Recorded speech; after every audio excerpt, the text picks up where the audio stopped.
macam satu bungkusan putih dan dalam dia ada tanah kubur, geng. Ada hantu berambut panjang and then lidah dia terjeli, guys, dekat luar tingkap dapur diorang.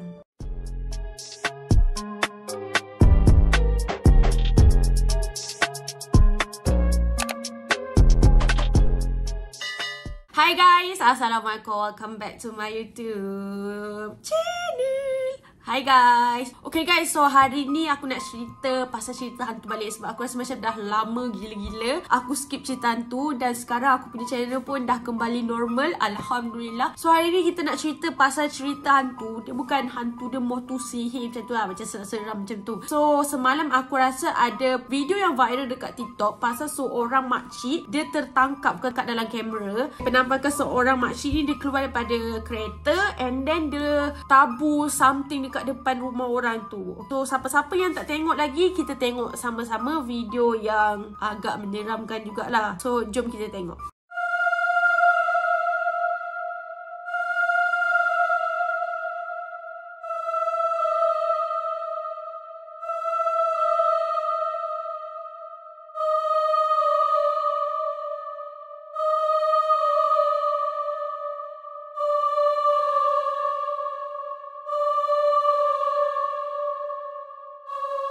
Okay geng, so korang dah tengok video tu kan? Nampak macam seram gila. Dan apa yang aku baca, owner rumah tu dia perasan ada orang berhenti dekat depan rumah dia dan nampak makcik tu tabur sebab bunyi kereta tu kuat jugalah. Dan yang aku pelik kan, kau nak buat kerja, buatlah kerja clean sikit, betul lah. Okay geng, so apa yang aku rasa lah, ini opinion aku lah. Aku rasa dia tu tabur, takkan tabur tanah sahaja kan kat depan rumah orang. Ustaz pun ada cakap yang berkemungkinan dia tu nak hantar sihir dekat owner rumah tu geng. So aku tak nak ulas lebih lanjut sebab aku pun tak sangka zaman sekarang ni ramai juga yang still pakai benda-benda yang terlarang macam ni. Tapi aku nak cerita, ada satu cerita seram pasal sihir juga, pasal sihir daripada tanah kubur juga. Okay, so disebabkan aku macam dah lama tak cerita seram, so aku akan cerita hari ni lah. Okay, so aku akan kongsi pengalaman kawan aku. Dia punya family terkena sihir kubur geng. Kau nak tahu tak macam mana family dia terkena? Sebelum tu korang jangan lupa like dulu video ni dan juga subscribe channel aku. Okay, so korang tengok sampai habis baru korang faham cerita aku. Okay guys, so cerita dia macam ni. Kawan aku, mak dia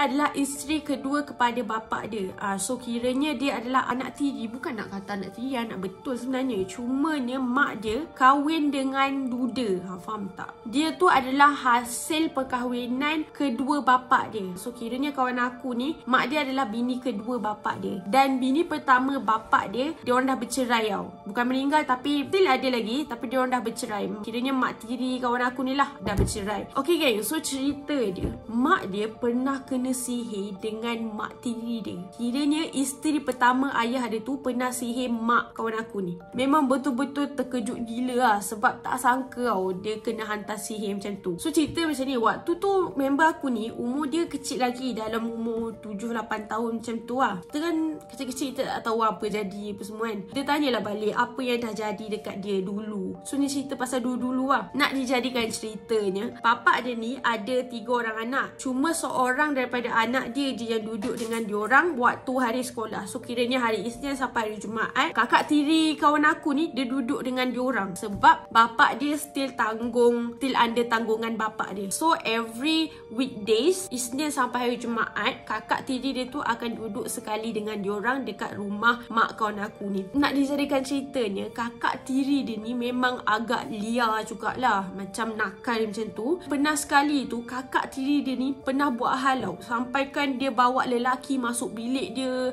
selalu bawa kawan-kawan dia datang rumah. Memang orang kata nakal lah kakak tiri dia ni. So nak dijadikan ceritanya, setiap kali kakak tiri dia balik rumah diorang, mak dia mesti akan kena gangguan yang teruk tau. Macam contohnya mak dia selalu mimpi benda-benda yang bukan-bukan. Contohnya macam mak dia mimpi kena bunuh, ataupun turjun bangunan, and then ada mimpi ular lah, macam-macam lah. Setiap kali kakak tiri dia ni balik tau, ada one time tu lah. Dan setiap kali tu lah mak dia rasa tak selesa tau, setiap kali kakak tiri dia datang tidur kat rumah dia orang. Sampailah satu hari mak kawan aku ni, dia ajak bapak dia pergi berubat sebab dia dah tak tahan sangat dengan gangguan yang dia terima setiap kali kakak tiri dia tu tidur dekat rumah dia orang. So waktu dia orang pergi berubat dekat rumah ustaz ni cakap mak dia ni kena sihir, geng. Ada orang hantar sihir dekat mak dia ni. Tapi sihir ni adalah sihir daripada jarak jauh. Dan benda tu, dan orang yang hantar tu ada letak benda dekat rumah diorang, geng. Kat sekitar rumah diorang. Tapi ustaz tu pun tak pasti mana benda yang diorang letak sihir tu. Kira macam dia punya tangkal kot. Aku tak sure lah. Benda-benda macam tu lah kan. Medium untuk diorang hantar benda tu dekat rumah diorang. So ustaz tu pun bagilah air bacaan untuk mak dia ni minum dan untuk perawatan mak dia ni lah. So lepas je mak dia berubat, keadaan mak dia pulih macam biasa dan mak dia pun dah okey sedikit lah daripada before ni. And mak dia juga dah tak ada dah mimpi benda-benda pelik. Selepas dia berubat, dia memang okey sikit. Tapi tak lama lepas tu, mak dia kena ganggu lagi, geng. Korang tahu tak, mak dia selalu nampak kelibat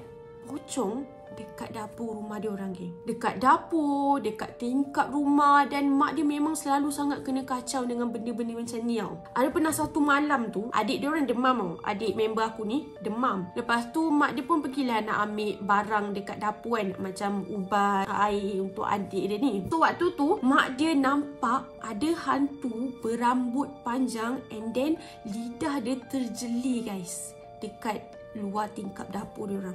Dan hantu tu tengah telan telur ayam sebiji demi sebiji, geng. Memang seram gila lah mak dia kata waktu tu. So waktu tu mak dia pengsan sampailah mak dia tak sedarkan diri dia, geng. Korang bayangkan, mak dia terlalu takut sampaikan dia pengsan dan tak sedarkan diri. So lepas tu mak dia makin teruk, geng. Selepas kejadian adik dia demam tu, mak dia makin teruk, kena kacau. Sampailah satu hari bapak dia tak tahan, bapak dia kemas satu rumah diorang and kemas sekeliling kawasan area rumah diorang. Korang tahu tak benda tu diorang jumpa kat mana? Dekat dalam kereta ayah dia. Dan korang tahu tak siapa yang hantar benda tu? Kakak tiri diorang tu. Kakak tiri member aku tadi. Dia yang hantar, dia yang letak kat dalam kereta tu. Benda tu berupa macam satu bungkusan putih dan dalam dia ada tanah kubur, geng. Dan tanah tu lah yang aku cakap, dia sihir menggunakan tanah kubur tu untuk membuatkan mak bapak kawan aku ni bercerai. Selepas daripada tu, kakak tiri dia tu kena halau lah, kena belasah. Aku tak tahu lah kena belasah dengan bapak dia ke apa, tapi memang kena halau dan diorang dah tak nak jumpa dah dengan keluarga belah sana, geng. Kiranya keluarga tiri diorang tu lah. Kesian gila lah. Masa bapak dia jumpa benda tu, ustaz tu ada cakap kalau jumpa benda tu, bapak dia kena pergi ambil wuduk and then baca surah Yasin ayat 1 sampai 7. Penutupnya guna ayat kursi, geng. So selepas daripada tu, mak dia memang dalam proses perawatan lah sampailah mak dia pulih sepenuhnya, geng. So kesimpulan dia dekat sini, memang mak tiri kawan aku ni dia hantar barang tu menggunakan kakak tiri dia. Macam tu, geng. Sampai macam tu sekali family tiri dia tak sukakan family diorang ni. Aku macam terkejut juga dengar member aku sendiri. Kau bayangkan member aku sendiri terkena sihir tanah kubur, geng. Apa pendapat korang? Seram gila kan? Kau bayangkan dia kacau sampaikan kita terbuka hijab, ternampak benda-benda yang tak sepatutnya. So that's why lah mak dia selalu sangat kena kacau, nampak benda tu, mimpi benda ni, sebabkan sihir yang diorang hantar tu, sihir tanah kubur tu, geng. So geng, apa pendapat korang? Adakah korang pernah ada pengalaman pasal sihir ni? Ataupun korang selalu baca ke apa? Sila tinggalkan pendapat korang kat bawah. Komen. Okay guys, so aku rasa tu sahaja untuk video kita hari ni. Macam biasa, kalau korang suka video aku, jangan lupa tekan like dan jangan lupa tekan subscribe. Jaga diri and always stay safe. Bye.